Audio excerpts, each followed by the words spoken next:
ബ, ത, സ. ഇത് മൂന്നും ഒരു ഉമ്മ പെറ്റ മക്കളാണ്. അക്ഷരങ്ങൾ തിരിച്ചറിയാൻ വേണ്ടി പിന്നെ പുള്ളികൾ കൊടുത്തു. അതെങ്ങനെയാണ് കൊടുത്തത് എന്ന് നമുക്ക് ഒന്ന് പാടി നോക്കിയാലോ? അതെ. അറബി ഉമ്മ പെറ്റു പണ്ട് 3 മക്കളെ, ഒരേ രൂപമുള്ള 3 പിഞ്ചുമക്കളെ.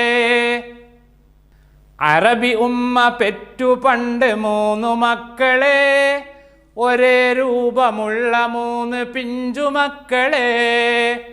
പുള്ളി നൽകി വേർതിരിച്ചു 3 മക്കളെ, ബാ താ സാ എന്ന പൊന്നുമക്കളെ.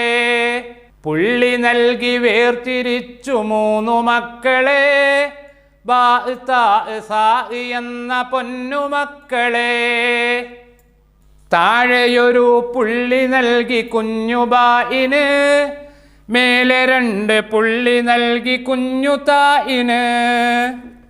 താഴെയൊരു പുള്ളി നൽകി കുഞ്ഞുബായിന്, മേലെ 2 പുള്ളി നൽകി കുഞ്ഞുതായിന്.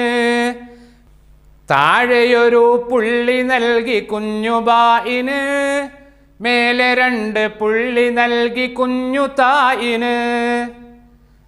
മേലെ 3 പുള്ളി നൽകി കുഞ്ഞുസായിന്. പുള്ളി നോക്കി നമ്മളും തിരിച്ചറിയണം. താഴെ പുള്ളി 1 നൽകി കുഞ്ഞുബായിന്, മേലെ 2 പുള്ളി നൽകി കുഞ്ഞുതായിന്.